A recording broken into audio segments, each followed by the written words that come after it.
পৃথিবীতে সবচেয়ে সুখী হলো সেই ব্যক্তি যে একা থাকতে শিখে গিয়েছে। সমস্ত গুণ কম পড়ে যায় কাউকে আপন বানানোর জন্য, আর একটি দোষী যথেষ্ট কাউকে হারানোর জন্য। অতঃপর চুপ হতে শিখলাম, একা থাকা শিখলাম, কেউ গুরুত্ব না দিলে গুরুত্ব পাওয়া আশা বাদ দিলাম, কারো কথায় মন খারাপ করা বাদ দিলাম। জীবন এখন অনেক সুন্দর।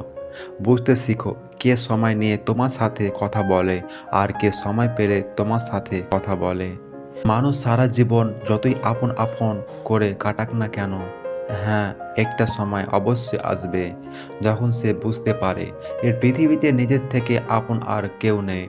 সব রাতে পূর্ণিমা হয় না, সব ফুলে সুগন্ধ থাকে না, সব স্বপ্ন আশা কখনো পূর্ণ হয় না। তোমাকে সবাই পছন্দ করবে এটা ভাবা ছেড়ে দাও, কারণ তুমি নিজেও সবাইকে পছন্দ করো না। কষ্ট দিচ্ছ, দিয়ে যাও, ঘৃণা করছো, করে যাও, কিন্তু মনে রেখো জীবনটা ছোট নয়। যে কষ্ট তুমি আজ আমায় দিচ্ছ তা তোমাকে অন্য কেউ ফিরিয়ে দিবে।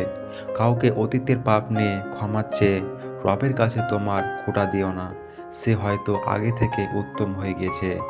মানুষকে জোর করে আটকে রাখা যায় না, দিন শেষে মানুষ তার ভালো লাগা জায়গা কোনো না কোনোভাবে ছুটে যাইবে। আর যদি কাউকে জোর করে আটকে রাখি, সে প্রতারণা করবে, হয় নিজের অনুভূতির সাথে আর না হয় আমার সাথে।